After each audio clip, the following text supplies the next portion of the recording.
We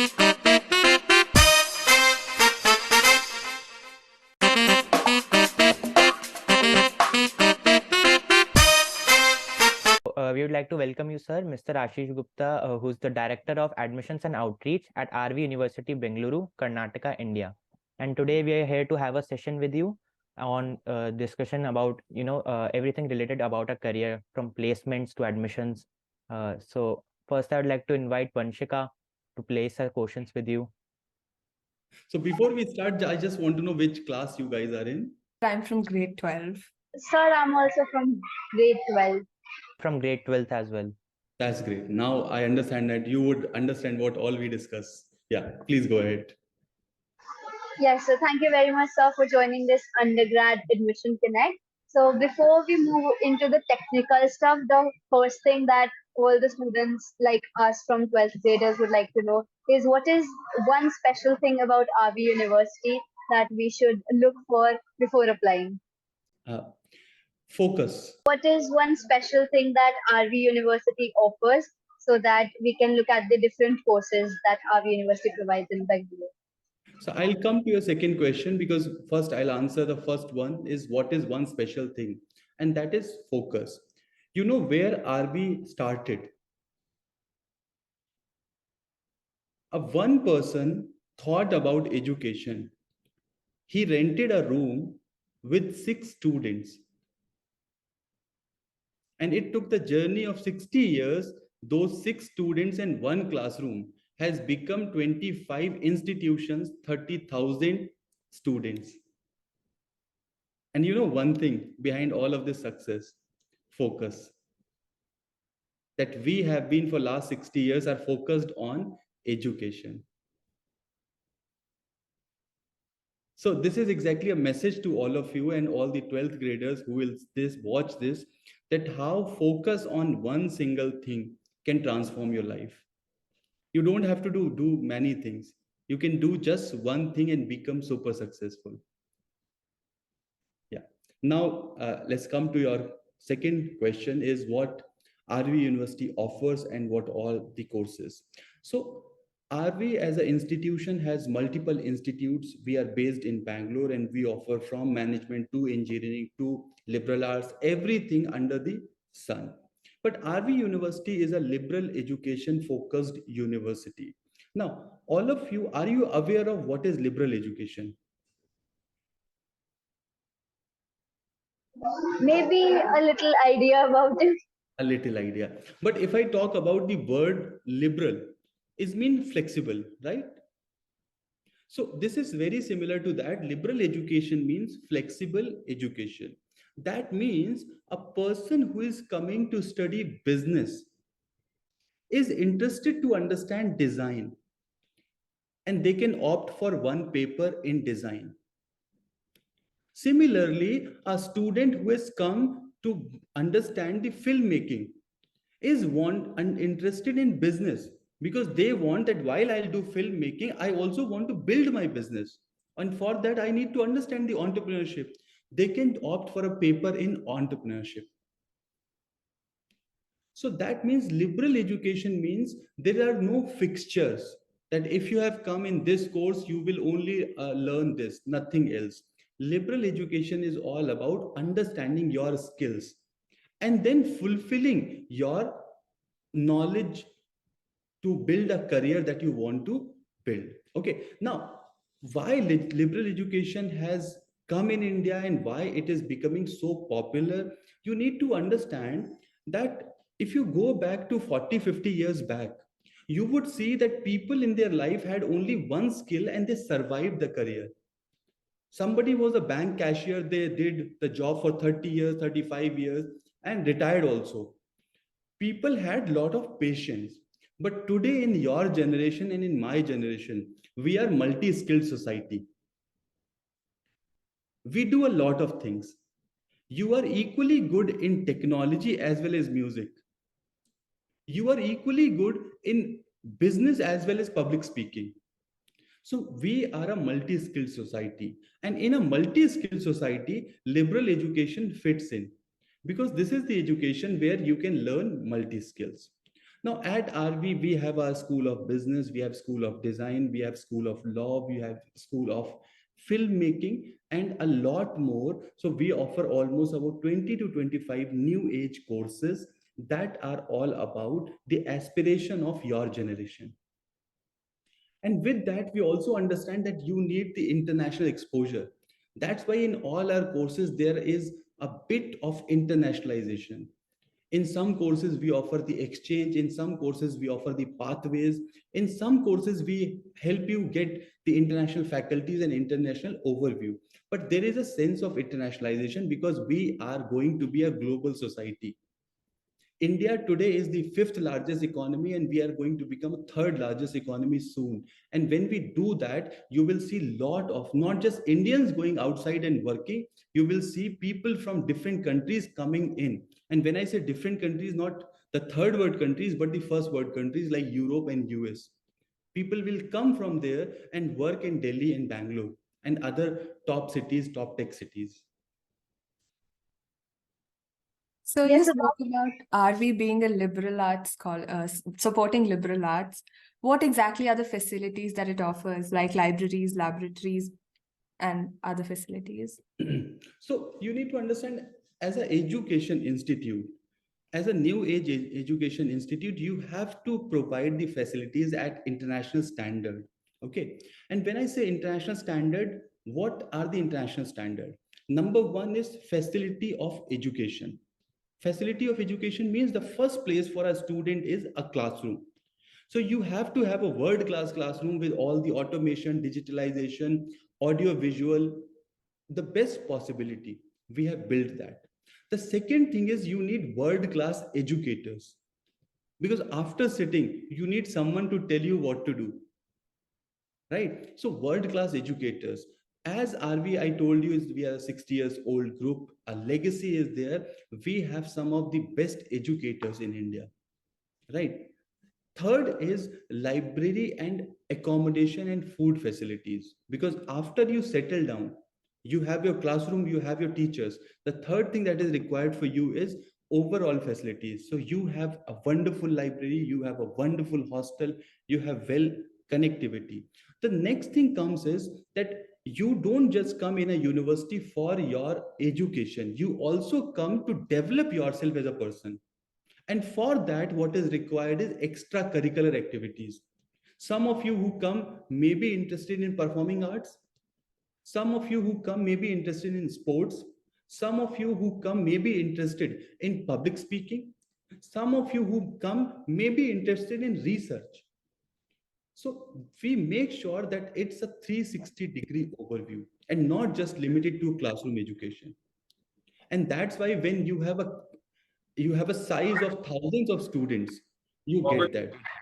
Now one of the big thing that happens here is diversity. So understand this, and also make every of your colleagues understand that one of the things that will make you a better human being is diversity and exposure to diverse people. So understand this: if you are in Delhi, you have spent all of your life in Delhi, but if you come to South India, it will be a cultural shock to you. Okay. But university becomes the best melting pot for you to understand different cultures, because you might not get time to travel across India. But in a university, you can meet someone from Northeast, you can meet someone from East, you can meet someone from North, someone from South, and every part of country, Central India, and every part of country. Also, what happens is that these university connect help you lifelong. Imagine you complete your job, you complete your education, you get inside a job, and tomorrow somebody asks that, okay, we want to start a project in Madhya Pradesh. And you remember that you had a friend in classroom who was from Madhya Pradesh. You will immediately call him and tell, can you help me something? I need these few contacts, and you'll get it. Suppose imagine, and these are the real stories, that you are not in India, but you are in London. You are stuck. We have seen people dropping a message on Instagram, a message on Facebook, and they got instant help because there was an alumni base. Right? So those are the things that a college or university helps you. yes, that sounds really interesting. In fact, the first part where you mentioned about liberal studies, And it was just day before yesterday, I was talking to my father that how can one person study the same subject for 10 years and then pursue it as a career for 60 years. So I really think that's a very special part about RV University. Exactly, exactly. I think that's a very good observation and very good question also. Anurup, two students from Maharaja Agrasen Model School, Pitampura has also joined. You can just introduce them. I think their camera is not working.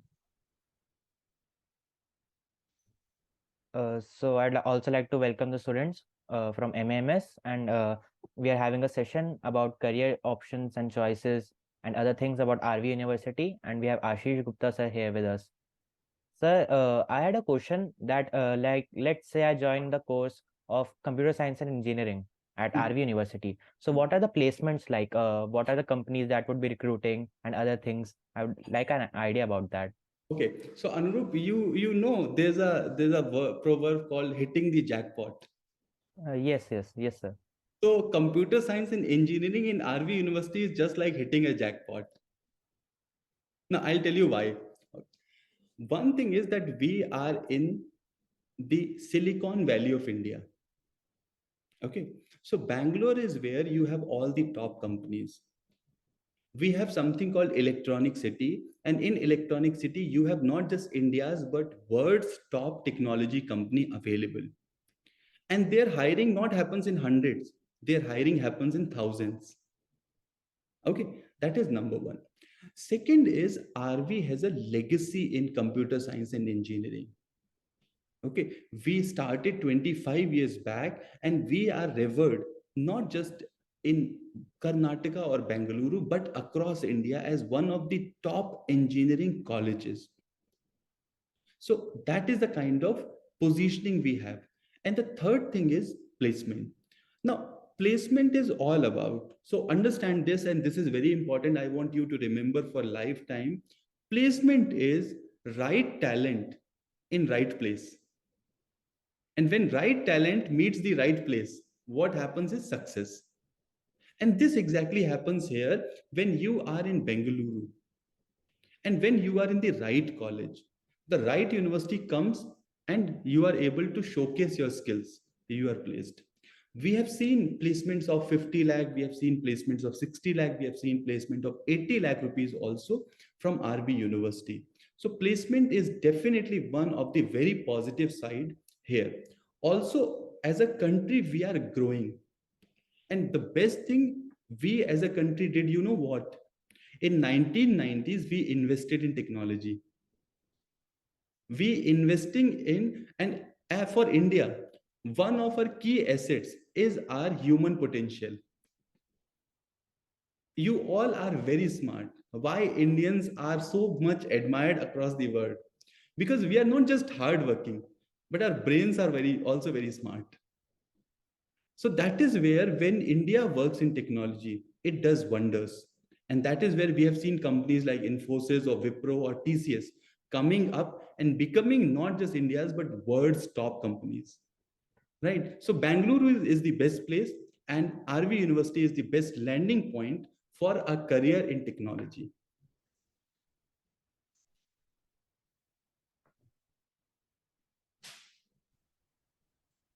Yes, sir. Sir, I think that's a great point that RV University is in Bengaluru, which is basically the tech hub of India, and as you mentioned, the Silicon Valley. And Exactly. yeah, so that's actually a lot beneficial for the people taking the computer science course there. So, Correct. what are the scholarship programs like? Like, yeah, could you tell me about it? So what happens is that not just RV University, but every university, because when you will apply, you will start seeing a lot of universities. So this is for general purpose. Every university have scholarships. Okay. And how does the scholarships come? Scholarships are always the merit scholarships. So when I say merit scholarship, that means you give the exam. If there is a particular exam for which the entrance exam is there, you give the entrance exam. And if you are the top ranker, along with good marks in your 10th and 12th, you become a meritorious student and you become part of scholarship. Okay. Now, second part is how will you get scholarship? Again, what happens? Every university dedicate a particular budget for scholarship. So suppose I have the X budget and I want to give scholarship to 100 students. So it will always be that the first 100 students who are eligible will get the scholarship based on merit. Okay. Now, what if someone says that, okay, I am a meritorious student, but I don't have money. I do not come from a very best background, right? Not everyone is rich in India. We are a diverse country. Not everyone has sufficient resources. That is where the EWS scholarships come. Now, EWS is called Economic Weaker Section Scholarship. So, this is the scholarship which is higher than the merit scholarship for the students who are bright but cannot afford. So, we offer both scholarship, merit scholarship, and EWS scholarships. So while you're talking about scholarships, could you also tell us about the fee structure at RV University? So generally what happens is that different courses comes with different fee. The general fee ranges from 1 lakh to 3 lakh depending on courses, on an average 1.5 to 2 lakh for a UG program and 3 to 6 lakh for a PG program. Sir, and accommodation, is this including accommodation or without accommodation? So accommodation are always different from your college fee, and accommodation, what happens is that you have certain choices, because in hostel you have 2-seater or 3-seater and multiple other options. So basis those options you get the understanding. So I think this is it from my side. I loved talking to all of you and answering your questions, and I hope I was able to answer. Yes, thank you very much, sir, to you that we got all the answers for our questions and everything we were curious about. In fact, I would never have known about the scope of actuarial sciences or fintech had it not been this conversation. So, thank you very much for this discussion. So I think we all had a great session here, sir, and I would like to propose the vote of thanks. So I would like to thank Mr. Ashish Gupta, sir, for this great session, and all the three principals of the schools for providing us this opportunity for being here, as well as Edu TV, a million eyes across the globe. And yeah, that was a very fantastic session. Thank you, everyone.